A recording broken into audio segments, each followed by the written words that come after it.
As our listeners know, I have studied and reported on the Kennedy assassination for the last 3 years. It has been my considered belief and informed opinion that our elements of our own government actually killed the democratically elected President of the United States, John Kennedy, who was elected in 1960 by the largest popular majority ever. And today, to help us sort it all out in light of the new documents that have now been released, 80,000 pages of them, which have been held in secret at the National Archives for the last 60 years. James Robenalt is a lawyer. He is an author and has written one of the most circulated and read stories for Vanity Fair in its history. James, welcome to The Truth, and thanks for coming and helping us sort all this out. John, it's nice to talk to you and meet you. So likewise, so let me ask you, is my belief that the CIA or elements in the CIA killed, I believe Kennedy was the 35th president of the United States. Right. Yeah, I mean, if you want my own belief is that the CIA was involved very much with the Cuban expats out of Miami.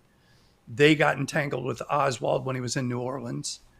And I believe that went further and that they may have been setting up Oswald themselves. Whether the CIA knew about what they were doing, was involved in it, we're still studying. But they certainly funded this group of Cuban exiles who wanted, to overthrow Castro. And they wanted Oswald to look like a pro-Castro guy who had shot the president as essentially a Castro assassination squad, so that we could invade Cuba. So what we know for sure is that Oswald got entangled with these people. These people were being paid for by the CIA, and the CIA knew a lot more about Oswald than they admitted. They lied to the Warren Commission when they said they knew nothing. So a lot of threads are starting to look more and more like they have some involvement. The extent of that involvement, we're still figuring out. Well, I frankly don't know how the CIA is able to operate in the ways that it does. It basically has unlimited funds, no real accountability, and are not seemingly subject to anyone's authority. And then we get these 80,000 pages, and I've not been able to read very much of it, but the scant material that I have read leaves one with the inescapable conclusion that they have been operating on their own and conducting covert operations around the world on the authority of no one. And it is shocking to me that unelected bureaucrats could have such tremendous power. And I don't believe that their attempts to overthrow Castro in Cuba were sanctioned by any political leader that I'm aware of. Do you disagree? Yeah, let me give you a little bit of background on the CIA. It comes out of World War II. My dad was a Army veteran, airborne, served in France in World War II. When Eisenhower came out, there was something called the OSS during the Second World War, Secret Service type organization. The OSS morphed into the CIA, and it was during Truman's time. And then Eisenhower really wanted to operate around the world through the CIA rather than having millions of Americans and others killed in battles. They wanted to do covert operations. So it was set up in that way. By the time you get to John F. Kennedy, Eisenhower had set up this Bay of Pigs operation to invade Cuba. The CIA assured Kennedy that it would work. When it didn't work, he backed away, and that began this friction between the two of them. Once the Bay of Pigs happened, then the whole thing changed to something called Project Mongoose. I don't know if you've read about that. Sure, absolutely. It comes out of the Joint Chiefs and the CIA. Lansdale was the Joint Chiefs guy, and a guy named Bill Harvey was the CIA guy. But this was a group that was tasked with essentially assassinating Castro. If we weren't going to be able to invade Cuba, they were going to try to get rid of him through assassination. They started working with mafia figures out of Chicago. a guy named Johnny Roselli. And Robert Kennedy knew about this and signed off on it. So that all happens, and Castro invites the Russians to bring nuclear missiles to Cuba, which generates the Cuban Missile Crisis. And at that point, John F. Kennedy decided enough was enough. He didn't want to keep trying to agitate to go into Cuba. And at that point, what the CIA did and what these anti-Castro people did and how they interacted with Oswald is where we really have to study closely what happened. Well, one character is Ricardo Morales, who told his sons that he was a marked man, that he didn't have long to live. And they said, well, Dad, tell us your story. And he confided in them that he was a trained CIA assassin and had actually trained Lee Harvey Oswald at a CIA camp, and that he did not know what he was training Oswald for, but that on January the 22nd, 1963, he recognized Oswald as someone who he had been in the training camp with, and some years later told his sons that he had talked too much and that he felt like he was not long for this earth, and within a month he was gunned down in a bar in Miami. And Yeah. then there is the New York journalist Dorothy Kilgallen, who is the only journalist to have that we know of that interviewed Jack Ruby in prison in Dallas. She came back and told her friend Mary Smith that she was going to blow the lid off the Kennedy assassination that week in the New York paper that she wrote for. And the next morning, Dorothy Kilgallen woke up dead. And so I think that the amount of evidence, and that's just the tip of the iceberg that you and I could talk about, is overwhelming. And Right. you and I have the same understanding of history. Truman really created the CIA at the encouragement of Allen Dulles. And subsequently, Truman went to Kennedy, as did Eisenhower, and said, this organization has become a monster. You've got to tame it. And when Kennedy attempted to do so, 6 months later, he was dead. Yeah. One of the documents that came out just 2 days ago, Arthur Schlesinger Jr. was an aide to JFK, a Yes. Harvard historian. And after the Bay of Pigs, Kennedy was so angry with the CIA for misleading him that the thing that's attributed to him is saying that he wanted to scatter it into a million pieces. But he asked Schlesinger to do a memo, and that memo has been one that everybody knows about, except that there was a page or two fully redacted. Those redactions were taken off, and we just saw it for the first time a couple days ago. And what it said was that Schlesinger was saying, look, the CIA is becoming unruly. There are more people on the CIA payroll in our embassies than there are State Department people. And they're beginning to influence our foreign policy. And so they wanted to reorganize them. That's what that memo was about. And that page that said that had been blocked for 60 years, which is completely ridiculous that happened. But the point is what you're saying, which is, Kennedy was trying to get a hold of this. A year after Kennedy was assassinated, Harry Truman came out very strongly that the CIA should be brought to control. So it is a problem that you have an agency that was put together and authorized to do covert operations with the good idea that we were going to save military troops, but the bad idea that how do you control something like that once it gets started? That's the real problem. Well, I think limiting the oversight is a real problem because, as I understand it, there may be only 6 members of Congress, including the House and the Senate, that know what the CIA budget is and have any real insight into what they're doing. I don't believe personally. I don't have facts to support this, but I don't believe that the CIA goes to the House or Senate Intelligence Committee and is transparent with them. I think it's just the 6 members of leadership that actually have privy to it. And a respected national Washington journalist told me in West Palm Beach over an adult beverage, and her husband actually works in the government, and they both confirmed that they don't believe that it would be hard to find a member of Congress, either house, there's a small number that are not either on the take or compromised, and that it tracks back to the intelligence community. Now that is an awfully serious charge and indictment. I also, my reluctance in speaking in these terms is that it indicts all of the members of the intelligence community, the vast majority of whom I believe are patriotic, fine, dedicated public servants who really put it on the line every day for our safety. And Right. that's the danger in speaking about the bad apples, if you will, that are inside these agencies. I've also read that the CIA has infiltrated every level of government, that they have agents in every department of government, including in the White House and most major news outlets. And so to me, it has just become a monster that has limited, no limits on their deeds. As I said, virtually unlimited money, and it's a formula for disaster. How do we keep the good and get rid of the bad? Yeah, that's a good question.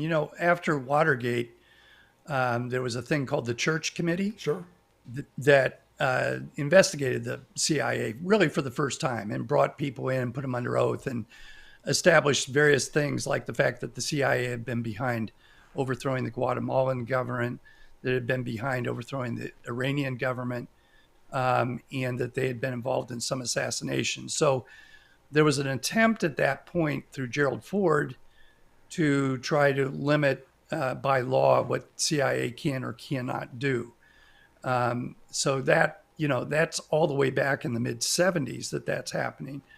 Fast forward to today, and the CIA, frankly, became important once we got into the war on terror, because the question was, how do we conduct ourselves around the world and get sources and get people to cooperate with us, and how do we get information from people?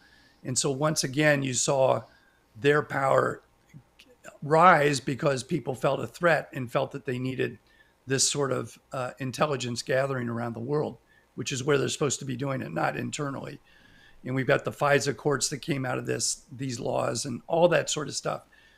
But once we get into, the CIA doing this stuff, then you have Abu Ghraib and you have, abuses that happen when things like that, happen. And John Hughes, torture memos, all that stuff is something that Congress needs to really, and especially the intelligence committees, need to stay on top of and understanding what's going on. But you're right, it's a real conundrum, because to one extent we need intelligence services, and especially in this day and age of terrorism and people threatening the United States.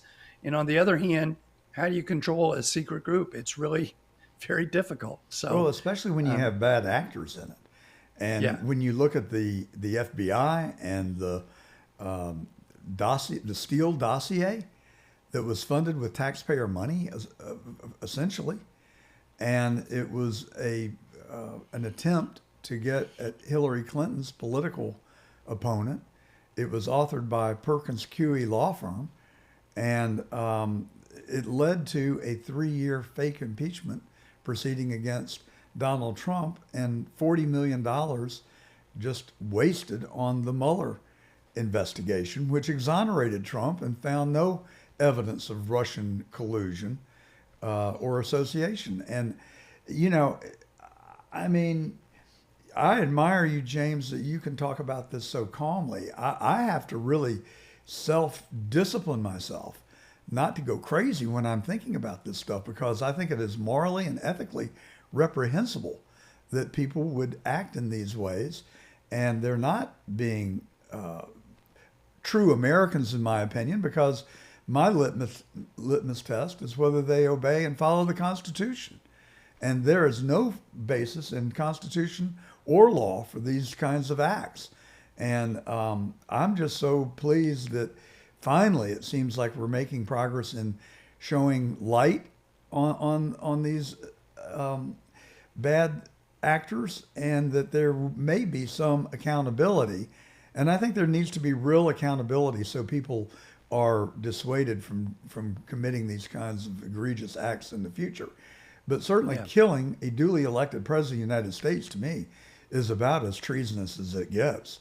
Oh, And for sure. and I think Lyndon Johnson, three compelling books that I've talked about a lot uh, are Roger Stone's The Men Who Killed Kennedy, The Case Against LBJ, Douglas's book, The Unspeakable, and then, of course, Mark Lane's book. There's yet another one that is slipping my mind right now that I'll come up with in a moment. But we've known for quite a while, if people have looked, for people who have looked, that something very unseemly happened here, and that it did go right back to our government, and it just can't happen. We've lost our moral authority to lead, and the country lost its virtue, in my mind, on November 22nd, 1963. I think the only way to reclaim it is to hold the people that did it accountable, even in memoriam.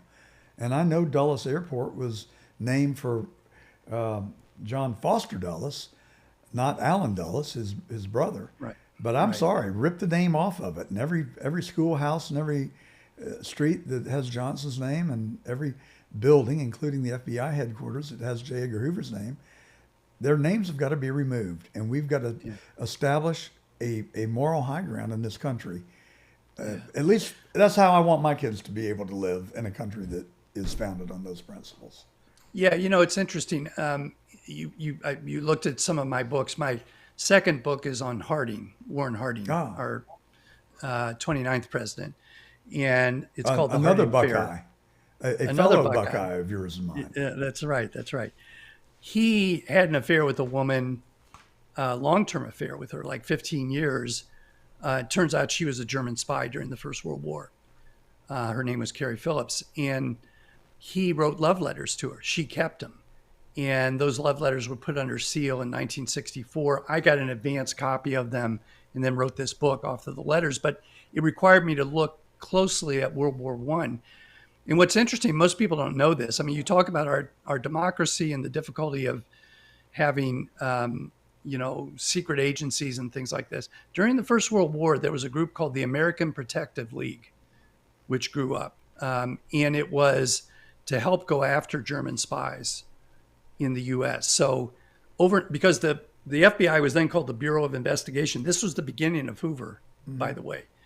It was called the Bureau of Investigation. They had about 100 agents, and they had all these German spies committing espionage and blowing up, munitions plants and all that sort of stuff. So the Department of Justice asked regular business people to be deputized. They got badges. I've got one of them from the internet that I found. Wow. And they were enabled to go around and arrest people who they thought were spies or avoiding the draft. So this whole thing came up, and it very quickly, it had, like 180,000 people across the country, small towns like Harding's small town. And, it did what a lot of these types of organizations do. It started to get out of hand and started going after labor and other things. And eventually Wilson shut it down at the end, once we were done with the war. But, you get into these circumstances where you empower people to do things, and you have to be very careful about doing something like that, because accountability becomes really difficult when you have secret type organizations. But my point is, in our history, we've had stuff like this over time, and we self-correct, but it gets more and more difficult with the more power and the more money, secret organizations have. Well, I mean, that could take us in a whole different direction, but I happen to agree with you very much. One of the mysteries to me is that today our country is better educated and more affluent than at any point in my lifetime or prior to, I believe. I think that's a fair statement to make. Yet with all the education and affluence, we've become absolutely crazy. I mean, to me, there are people in this country that have absolutely lost their minds and are behaving in ways that I would have never thought possible. And a lot of it is occurring on college campuses where people should know better. And I don't know how we get back to. I mean, there's a lot we could talk about with George Herbert Walker Bush, but one thing he said that I buy into 1,000% is that we need a kinder, gentler nation. And if anybody thinks that burning Teslas and shooting rifles into Tesla dealerships is a way to bring unity and harmony, then I think they're severely misguided. Yeah. Well, it's a time of, we've had periods in our nation's history where we've had this much division, but it is one of the top most that I can think of as a historian. So, in part, it goes back to the Nixon era and carries through, but it really is, democracy is difficult. And the important thing is for people to listen to each other. I 100% agree, and we've gotten polarized. Yeah. I mean, families have split up over politics, which is the most ludicrous thing I can think of, because what does that accomplish? I mean, it doesn't move the needle in any direction at all. And the only thing they've done is split up a family that probably should love each other, and probably did until politics got involved, but we digress. Yep. Speaking of Nixon, Tucker Carlson believes that the CIA got Nixon. Do you have any insight into that? Are you aware of Tucker's belief? I'm not sure I'm aware of his belief, but I don't know if you saw in my resume, but for 10 years, I gave a continuing legal education program, with John Dean, Nixon's White House counsel. See that. And so I have closely studied the Nixon tapes. I've listened to a lot of them. And there's one tape in particular that people point to right after the Watergate break-in, in which Nixon tells his chief of staff, a guy named Bob Haldeman, to instruct the CIA to tell the FBI to turn off the investigation. That tape of that conversation becomes known as the smoking gun tape, where after it comes out, he resigns. But within all of that is a whole discussion of them knowing about Howard Hunt, who was leading the burglars. And this goes back to the Kennedy assassination. 5 of the people who were arrested in the Watergate were pro-Castro people from Miami. And several of them were people who were involved in this group I was telling you about earlier, who had worked with the CIA. So they hated John Kennedy because of the Bay of Pigs, sure, and because he started backing off after the Cuban Missile Crisis. And even 10 years later, these guys still hated the Democrats so much that they, were involved in, happy to come up and help to, burglarize the Democratic National Headquarters. So Nixon talks about this and says, you tell the CIA to tell the FBI that they'll just be getting into CIA stuff if they keep investigating the Watergate because of Howard Hunt and the fact that he was involved in charge of the Bay of Pigs. And you don't want to go through that. And that message was meant to go to Richard Helms, who was the head of the CIA. And Helms and Nixon had a very stormy relationship. Nixon eventually moves him to become an ambassador. There's a tape about, moving him out of the CIA and giving him an ambassadorship as a way to get him out of the CIA. Well, so he had a real tense relationship with Helms. You and I see it the same. And my understanding is 4 of the 6 burglars of Watergate were actually CIA agents or employees, including E. Howard Hunt, who gave a deathbed confession to his son, St. John Hunt, who lives about an hour south of where we're sitting, and said, I was in Dealey Plaza on November the 22nd, 63. I was there as part of the CIA cleanup team, and then went on to talk about members of the mob who were also in Dealey Plaza. Even George Herbert Walker Bush is rumored, and I've seen a picture of a person that is perhaps George Bush in Dealey Plaza in front of the school book depository. So all roads seem to lead back to the CIA, and I am not on any kind of a mission. I don't have an agenda other than I want to live in a moral and ethical country that respects the Constitution and the democracy that we harp on every single day in the narratives, but far from it. And while I'm on a rant, I'll bring in the national news media that to this day continue to say that Lee Harvey Oswald acted alone, according to the Warren Commission.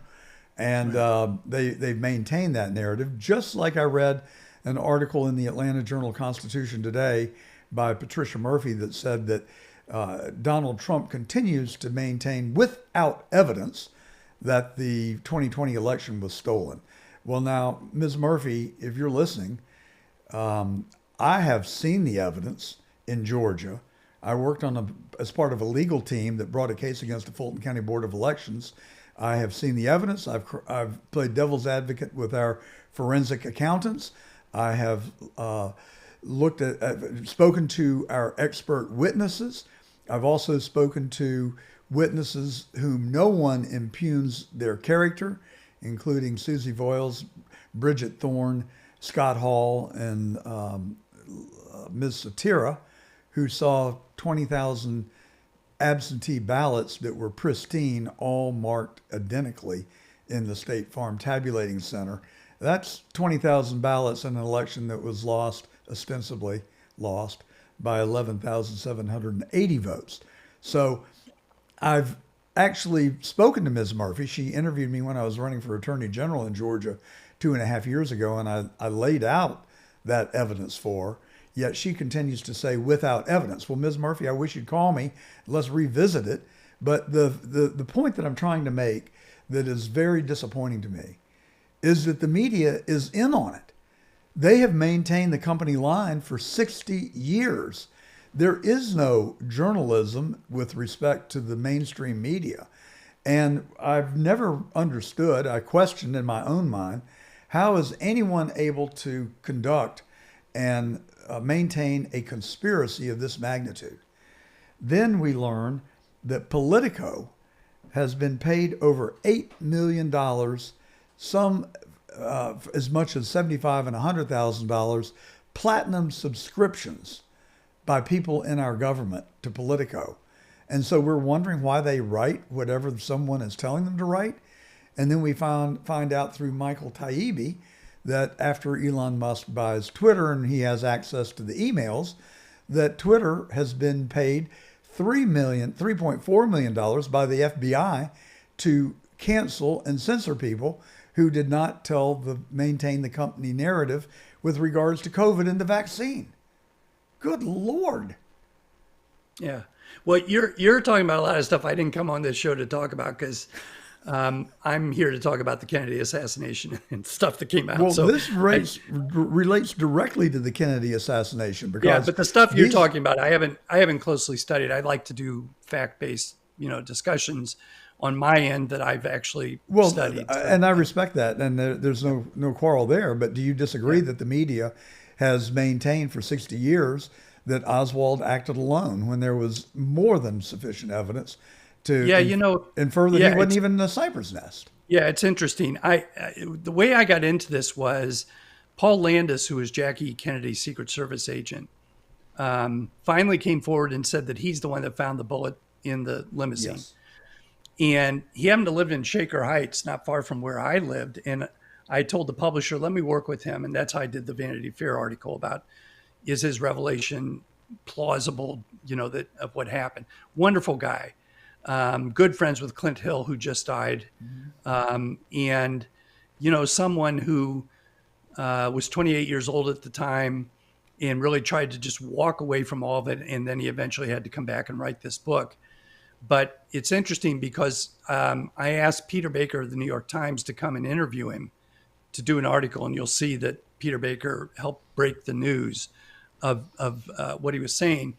And what everyone in the JFK research community said is the New York Times has always been pro-Warren Commission, that they were surprised Peter took this thing and wrote what he wrote. So I think there is a bent to some organizations. I think the New York Times has been fairly supportive, very consistently over time of the Warren Commission. But I think that's changing these days. And I think people are starting to realize that there's just too much question about the evidence and where it all went and why the Warren Commission was trying to, as Hoover said to Johnson, make sure that we just blame it on one guy, and move on.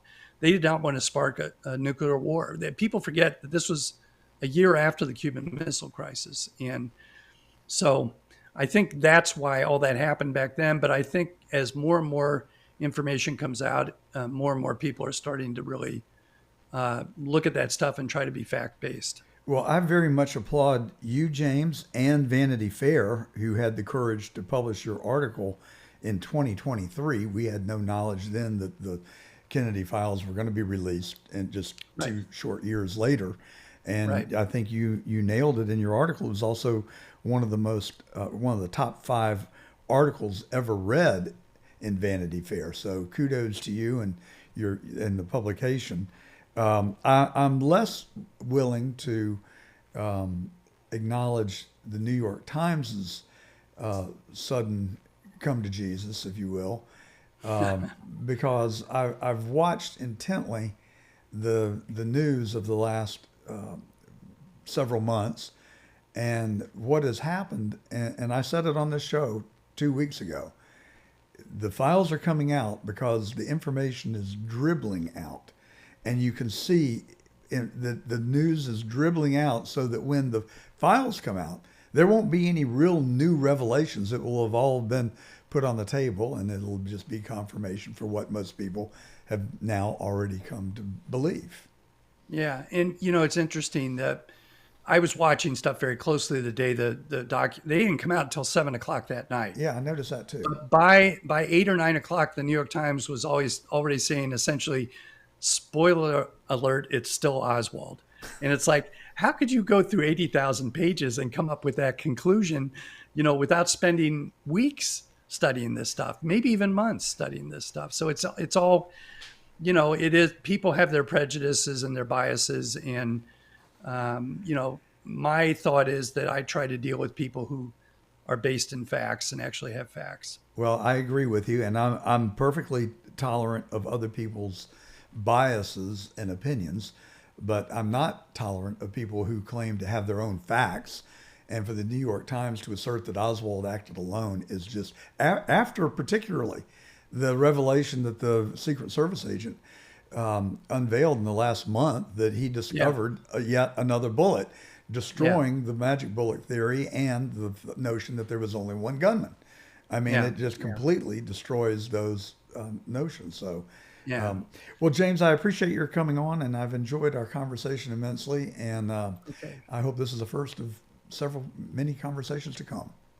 Okay, John, it's very nice to meet you. James Robenalt, author of a Vanity Fair article that came out in 2023 on the JFK assassination and the Secret Service agent's stunning revolutions in his new book, Paul Landis, The Final Witness. Thank you, and have a great rest of your weekend. Okay. Thank you.